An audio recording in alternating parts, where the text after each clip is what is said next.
নমস্কাৰ, আপোনালোকে চাবলৈ আৰম্ভ কৰিছে চায়নন। চাওঁতে চাওঁতে আকৌ আহি পালে বহাগ বিহু। বহাগলৈ মাত্ৰ কেইটামান দিন বাকী।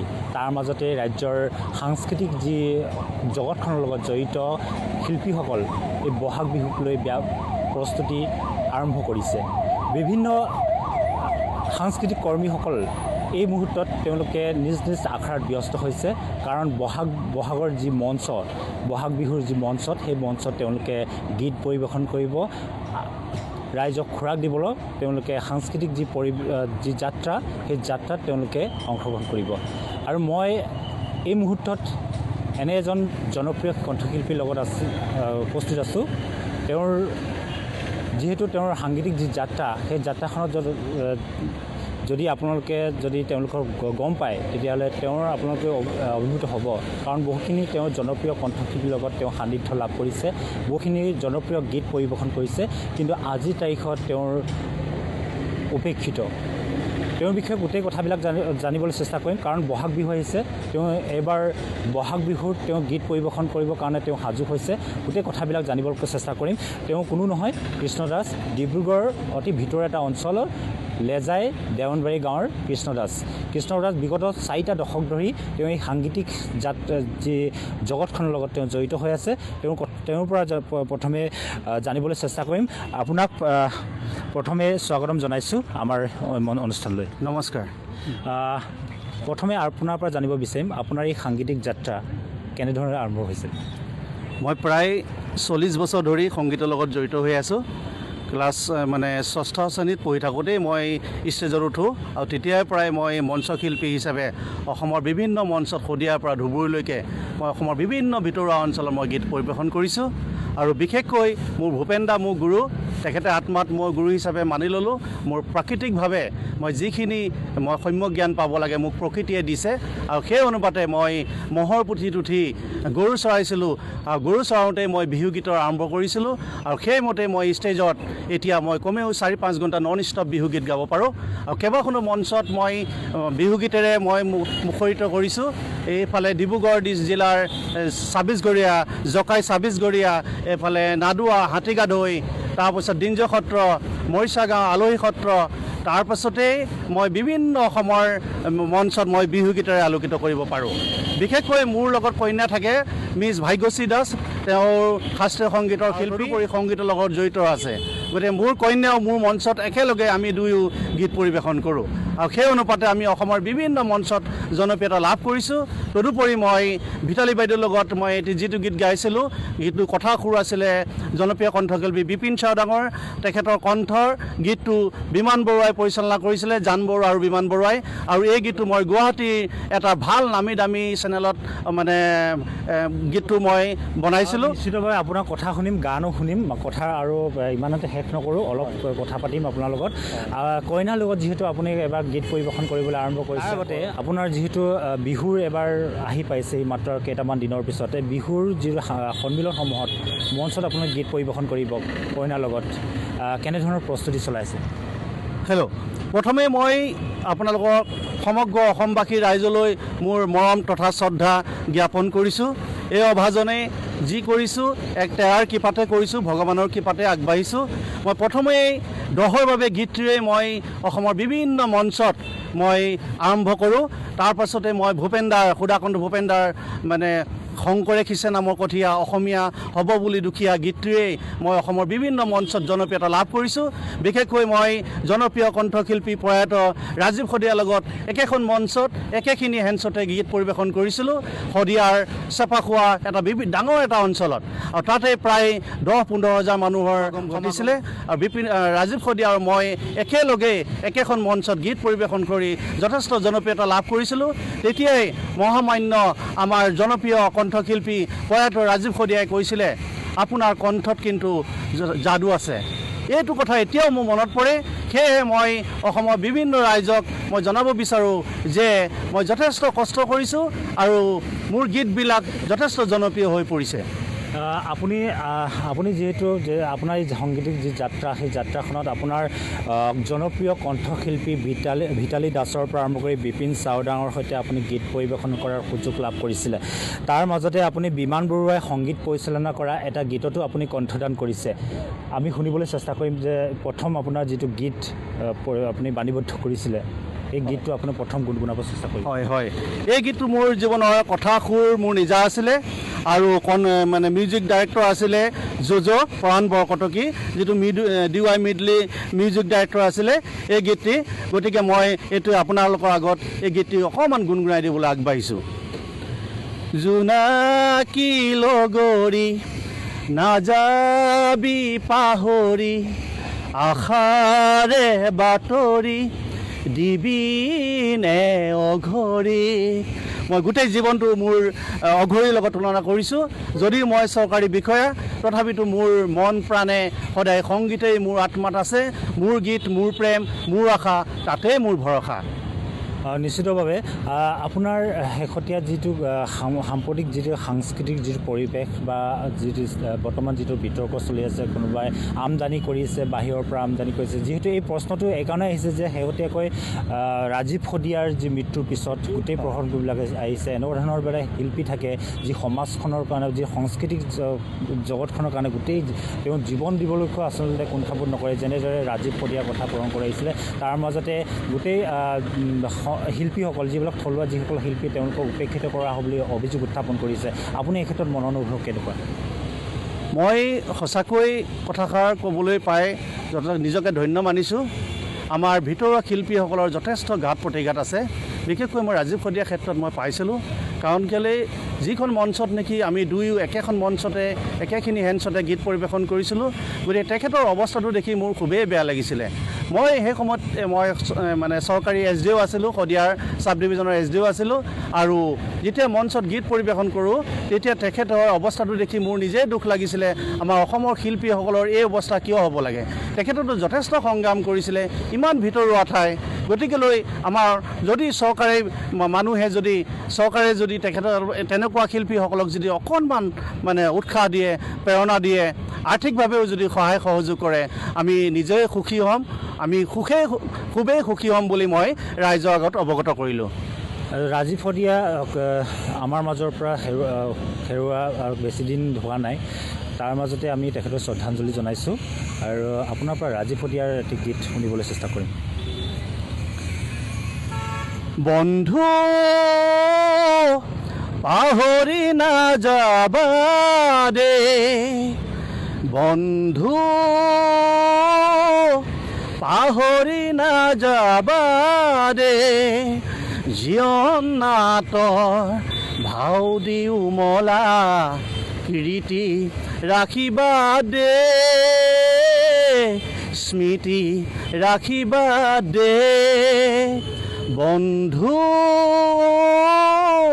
পাহৰি নাযাবা দে হ'ব যিহেতু বিহু আহিলেই শিল্পীৰ মাননি কথা ওলায় বাগা শিল্পীবিলাকৰ বৃহৎ এটা তেওঁলোকৰ এটা পেকেজ তেওঁলোকৰ এটা প্ৰকাশ পায় তালিকা এখন প্ৰকাশ পায় কোনোবাই হয়তো 10 লাখ টকা কোনোবাই হয়তো 12 লাখ টকা কোনোবাই 5 লাখ টকা এনেধৰণৰ তালিকা প্ৰকাশ আপোনালোকৰ দৰে এটা শিল্পীবিলাকৰ ক্ষেত্ৰত মানে এইবিলাক কিয় মানে গুৰুত্ব নাপায় আচলতে কি বুলি ভাবে আপুনি আচলতে এইবিলাক বিৰাট ৰাজনীতি কূটনীতি চলি আছে এই সংগীত জগতখন এখন মহাসাগৰ হয় মোৰ বিচাৰত ইয়াত বহুতখিনি ষ্ট্ৰাগল কৰিব লাগিব আৰু ঘাত প্ৰতিঘাত সন্মুখীন হ'বই লাগিব অৱশ্যে বহুত হেৰুৱায় কিন্তু লাষ্টত বহুত পাবলৈ সক্ষম হয় এই ক্ষেত্ৰত মই বিশিষ্ট কণ্ঠশিল্পী ৰাজীৱ শদিয়াৰ কথা ক'ব লাগিব তেখেতৰ শেষ মুহূৰ্তত যিটো সন্মান পালে ভূপেন দাৰ পাছতেই তেখেতৰ দ্বিতীয় স্থান বুলি মই ক'ব খুজিছোঁ গতিকে তেখেতে সকলো পালে আমি ভাবোঁ তেখেতে একো নাই পোৱা কিন্তু মোৰ বিচাৰত যদি প্ৰকৃত শিল্পী হিচাপে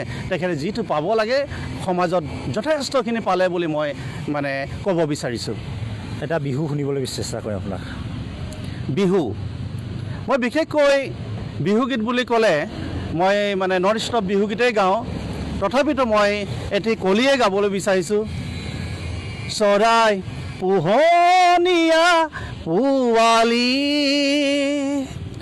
দেখাত ধুনীয়াকৈ ছোৱালী জানানি দিবা ঠাই অন্তৰৰ মাজত জানানি দিবা ঠাই অন্তৰৰ মাজত হ'ব অসমৰ যি সাংস্কৃতিক যি পৰিৱেশ সেই পৰিৱেশটো আপোনাৰ কেনেধৰণৰ হৈছে শিল্পীসকলৰ ভৱিষ্যত সম্পৰ্কে আপুনি কি দেখিছে গোটেই অসমত শিল্পীসকলৰ ভৱিষ্যত মই ভাল বুলিও ক'ব খুজিছোঁ আৰু লগতে বেয়া বুলিও ক'ব খুজিছোঁ কাৰণ বহুতখিনি শিল্পী এতিয়া বহুত ভিতৰুৱা অঞ্চলত ইমান ভাল ভাল শিল্পী আছে সুকণ্ঠ অধিকাৰী তেখেতসকলে প্লেটফৰ্ম পাবলৈ বহুত হাবাথুৰি খাই আছে বহু শিল্পী মই 40 বছৰ পালোঁ গুৱাহাটীত গ'লোঁ আমাৰ য'ত মানে জুবিন দাই গায় জোনালী ষ্টুডিঅ' তাত দেখোঁ ৰাত দিন শুই থাকে ৰাত দিন শুই মানে কেনেকৈ অসমৰ জনপ্ৰিয় কণ্ঠশিল্পী হ'ব পাৰোঁ নামী দামী শিল্পী হ'ব পাৰোঁ তেনেকুৱা এটা ষ্ট্ৰাগল কৰি আছে গতিকে আজি 40 বছৰ মোৰ অভিজ্ঞতাৰ ফালৰ পৰা কৈছোঁ এইটো যাত্ৰাটো ইমান সহজ নহয় এইটোত মানে এই যাত্ৰাটোত উপকৃত হ'বলৈ হ'লে যথেষ্ট সংগ্ৰামৰ মানে প্ৰয়োজন আছে গতিকে অনুশীলন কৰিব লাগিব অনুধাৱন কৰিব লাগিব আৰু চেষ্টা কৰিব লাগিব আৰু ক্লাছিকেল ছিংগাৰ হোৱাটো মই বিচাৰোঁ কেলেই মানে কিয়নো ক্লাছিকেল ছিংগাৰ হ'লে ক'তো মৰণ নাই তেওঁ এদিন ন এদিন ছাকচেছ হ'বই পাৰিব গতিকে তেখেতসকলে সদায় নিজৰ মানে বেছটো নিজৰ ফাউণ্ডেশ্যনটো সদায় ষ্ট্ৰং কৰিবলৈ চেষ্টা কৰিব লাগে সেয়েহে মই উদীয়মান যুৱক যুৱতীসকলক ক'ব বিচাৰিছোঁ আপোনালোকে বা তোমালোকে সদায় নিজৰ বেছটো ফাউণ্ডেশ্যনটো সদায় ষ্ট্ৰং কৰিবলৈ চেষ্টা কৰা ধন্যবাদ আমি গম পাইছোঁ যে আপুনি বলিউডৰ এগৰাকী আপুনি জনপ্ৰিয় কণ্ঠশিল্পী তথা অসম সন্তান পাপনৰ লগতো আপুনি এটা গীতৰ কাম কৰিছে এই সম্পৰ্কত আপোনাৰ পৰা জানিব বিচাৰিম পাপনৰ এটি গীত মই বৈঠা মাৰো গীতটো মই আজি 2 মাহৰ আগতে মোৰ ইউটিউব চেনেল বিহু কৃষ্ণদাস বুলি যিটো ইউটিউব চেনেল আছে মই তাত প্ৰচাৰ কৰিলোঁ এতিয়া প্ৰায় 2000 ভিউ হৈছে আৰু যথেষ্ট মই কমেণ্ট পাইছোঁ সকলোৱে ভাল পাইছে যে আপুনি পাপনৰ এটি কণ্ঠৰ গীত ইমান সুন্দৰকৈ গাইছে তেখেতক যে ইমানখিনি অনুশীলন কৰিব পাৰিছে সকলোৱে মোক ধন্যবাদ জ্ঞাপন কৰিছে তদুপৰি মই আৰু এটা ক'ব বিচাৰোঁ জুবিন দাৰ 2টি গীত মই এতিয়া ষ্টুডিঅ'ত মই ৰেকৰ্ডিং কৰি থৈছোঁ মোৰ কণ্ঠে আৰু মই এই 10-15 দিনৰ ভিতৰতে মই ইউটিউব চেনেলত মই এৰিম তেতিয়াহে ৰাইজে গম পাব যে মই এখন মহাসাগৰত সাঁতুৰিবলৈ মই চেষ্টা কৰি আছোঁ অলপ গীতটো গুণগুণাব পাৰিম যিহেতু আপোনাৰ অনুমতি জুবিন গাৰ্গৰ যিটো আছে মায়া মায়া মাথো মায়া তুমি জানো সঁচানে মৰমৰে মায়া হিয়াজুৰীয়া চাহিব যিহেতু আপুনি কেইবাটাও বঁটাৰ আপুনি সাংস্কৃতিক জগতখনৰ লগত জড়িত হৈ কেইবাটাও আপুনি বঁটা বা পুৰস্কাৰ লাভ কৰিবলৈ সক্ষম হৈছে বিশেষকৈ বিগত বৰ্ষত ডক্টৰ আম্বেদকাৰ ৰাষ্ট্ৰীয় বঁটা আপুনি লাভ কৰিছে গুৱাহাটীত 2022 চনৰ ছিংগাৰ এৱাৰ্ড লাভ কৰিছে এই গোটেই যাত্ৰাটোত কেনেকুৱা ধৰণৰ কি আছে আচলতে মই 40 years ৰানিং যিটো কষ্ট সাধনা কৰি আছোঁ মই বহুত জীৱনত হেৰুৱালোঁ কিন্তু তাৰ বিনিময়ত মই বহুত পাইছোঁ এইটো চব ভগৱানৰ কৃপা বুলিয়ে মই আশা ৰাখিছোঁ কাৰণ মোৰ জীৱনত মই বহুত ঘাত প্ৰতিঘাত মই যদি ৰাইজৰ আগত ক'ব খোজোঁ মোৰ 7 days ৰানিং কৰি থাকিলেও মোৰ জীৱনৰ ঘাত প্ৰতিঘাত কাহিনী শেষ নহ'ব কিন্তু মোক ভগৱানে বহুত পৰীক্ষা কৰি চায় কিন্তু মই লাষ্টত তেখেতে মোক নিক অফ টাইম যিটো কয় তেখেতক মোক কিন্তু কেতিয়াও মোক বিপদত পৰিব নিদিয়ে সেয়ে ভগৱানৰ ওপৰত বিশ্বাস ৰাখি মোৰ এই যাত্ৰাটো অব্যাহত ৰাখিছোঁ মই বিশ্বাস ৰাখিছোঁ আশা ৰাখিছোঁ মই ভৱিষ্যত নিশ্চয় ছাকচেছ হ'ব পাৰিম সেয়ে অসমৰ বিভিন্ন মঞ্চত গীত গোৱাৰ বাবে যোৱা বছৰ মোৰ 2023 চনত ডক্টৰ আম্বেদকাৰ ৰাষ্ট্ৰীয় বঁটা মই পাবলৈ সক্ষম হ'লোঁ মই গুৱাহাটীৰ ডক্টৰ আম্বেদকাৰ ভৱনত মোক এই বঁটাটো প্ৰদান কৰিছিলে লোকসভাৰ অধ্যক্ষ বাইদেৱে আৰু এইটো তেখেতৰ কংগ্ৰেছী দিনৰ যিজন লোকসভা অধ্যক্ষ আছিলে সেই বাইদেৱে মোক এই বঁটাটি প্ৰদান কৰিলে আৰু তদুপৰি গুৱাহাটী দীঘলী পুখুৰী পাৰত গুৱাহাটী প্ৰেছ ক্লাবে মোক দিছিলে বেষ্ট পপুলাৰ ছিংগাৰ এৱাৰ্ড এইটো নেপকাছ বুলি কয় নেপকাছৰ যোগেদি বেষ্ট পপুলাৰ ছিংগাৰ এৱাৰ্ড দিলে গতিকে ইয়াকে লৈ মই অশেষ কষ্ট কৰি আছোঁ মই আশা ৰাখিছোঁ ভৱিষ্যতেও মই আৰু বহুত কষ্ট কৰি যাম মোৰ মই কেতিয়াও মই বিচলিত নহওঁ। মোৰ লক্ষ্যত মই প্ৰাপ্তি হ'বই লাগিব। ভূপেন দা মোৰ আত্মাৰ গুৰু, সেই গুৰুৱে মোক সদায় প্ৰেৰণা যোগাই আছে। মই আশা ৰাখিছোঁ মই ৰাজীৱ শদিয়াৰ দৰে মহান শিল্পীৰ লগত একেখন মঞ্চত একেলগে গীত পৰিৱেশন কৰাটো ইমান সহজ সাধ্য নহয়, মোৰ ভাগ্য বুলি ধৰি লৈছোঁ। তেখেতে মই যিটো ভূপেন দাৰ গীত গাইছিলোঁ, শংকৰে খিচে নাম কঠীয়া, এই গীতটিত যেতিয়া মই গীত পৰিৱেশন কৰিছিলোঁ তেতিয়া মই নিজ চকুৰে দেখা পাইছোঁ 10-15 হাজাৰ মানুহ নিস্তব্ধ হৈ গৈছিলে মোৰ কণ্ঠত। আৰু গীতটোত ইমান সুন্দৰকৈ বাদ্যযন্ত্ৰ সংগত কৰিছিলে, মানে একুৰেট বুলিয়ে ক'ব লাগিব। মই 100/100 মাৰ্কছ দিছোঁ। সেই দলটিয়ে ৰাজীৱ শদিয়াৰ যিটো সহযোগীসকল আছিলে ইমান সুন্দৰকৈ বজাইছিলে। মই মোৰ বিচাৰত 100/100 দিছোঁ। সেয়ে গীতটোৱে ইমান সুন্দৰভাৱে 10-15 হাজাৰ মানুহ নিস্তব্ধ পৰিৱেশৰ মানে গঢ় দিব পাৰিছিলোঁ। নিশ্চিতভাৱে বিগত বৰ্ষসমূহৰ দৰে এইবাৰো আপুনি বহাগ বিহুৰ সাংস্কৃতিক যি মঞ্চ আছে, মঞ্চসমূহত গীত পৰিৱেশন কৰিব। এই মুহূৰ্তলৈকে কেইখন সাংস্কৃতিক মঞ্চ সন্মিলনৰ পৰা আপোনাক যোগাযোগ কৰি আছে? কেইখন এবাৰ বিহু মঞ্চত গীত পৰিৱেশনৰ কথা চিন্তা কৰিছে? এইবাৰ মোৰ বেছি অহা নাই, এতিয়ালৈকে মাত্ৰ 2খন যোগাযোগ কৰিলে, অলৰেডি এগ্ৰিমেণ্ট হৈ গ'ল। তথাপিতো মই আশা ৰাখিছোঁ, মই মাননীটো খুব কম পইচাতে মই গীতৰ কাৰণে মই গীত যে গাওঁ, মই মানে ধনৰ বাবে নহয়, মই দহৰ বাবে, দেশৰ বাবে, মানুহৰ বাবে গীত গাওঁ। মানুহৰ অন্তৰত মই সুখ দিব পাৰিলেই মোৰ নিজৰ আত্মাই সুখ পায়। সেয়েহে মই বেছি ধনৰ বাবে মই গীত গোৱা নাই। মই মাত্ৰ মানুহক অকল মোৰ সহযোগীসকলৰ খৰচ পাতি পালে আৰু মোৰ যান বাহনৰ খৰচটি পালেই মই ভাবোঁ সুন্দৰ পৰিৱেশন কৰিব পাৰিম। মোৰ কন্যা আৰু মই এতিয়াও 4 ঘণ্টা 5 ঘণ্টা নন ষ্টপ বিহু গীত গোৱাৰ মোৰ দম আছে, মোৰ আশা ৰাখিছোঁ আৰু মোৰ বিশ্বাস আছে। মোৰ যিটো মই কণ্ঠদান কৰিম, যিখন মঞ্চত মই কণ্ঠদান কৰিম, মোৰ আশা ৰাখিছোঁ সাফল্য হ'বই লাগিব। মোৰ আত্মবিশ্বাস আছে, কাৰণ মই 40 বছৰ গীত পৰিৱেশন কৰি মোৰ এটা আত্মবিশ্বাস জন্মিলে। আৰু এতিয়া মোৰ গীত পৰিৱেশন কৰিবলৈ যাওঁতে মই মঞ্চত উঠাৰ আগতেই মই 2-3টিমান ভইচ ৰাইজৰ আগত দিওঁ আৰু ৰাইজে গম পাই যায় আজি কেনেকুৱা এজন শিল্পী আহিব, যিজন শিল্পীয়ে আজি কি পৰিৱেশ গঢ় দিব পাৰিব। গতিকে মোৰ বহুত পুৰণা শিল্পী, বহুত অভিজ্ঞতা আছে। মাত্ৰ আপোনালোকে যদি মোক একবাৰ সুবিধা দিয়ক, তাৰপাছত আপোনালোকে নিশ্চয় গম পাব এজন শিল্পীৰ ভিতৰত অন্তৰত কি আছে বা কি ভাবি আছে, তেখেতৰ চিন্তা ভাৱধাৰা কি, বা ৰাইজৰ বাবে কি বিচাৰিছে, দহৰ বাবে কি বিচাৰিছে, দেশৰ বাবে কি বিচাৰিছে। আৰু মই আশা ৰাখিছোঁ সদায় ৰাইজৰ বাবে গীত গোৱা মানুহ, ৰাইজক আমোদ দিব পাৰিম বাবে দেশৰ উন্নতিৰ কথা, স্বদেশ প্ৰেমমূলক গীতবিলাক গাই মই ৰাইজক অনুপ্ৰাণিত কৰিব বিচাৰোঁ। উদীয়মান যুৱক যুৱতীসকলক সদায় অনুপ্ৰাণিত কৰিব বিচাৰোঁ। ধন্যবাদ।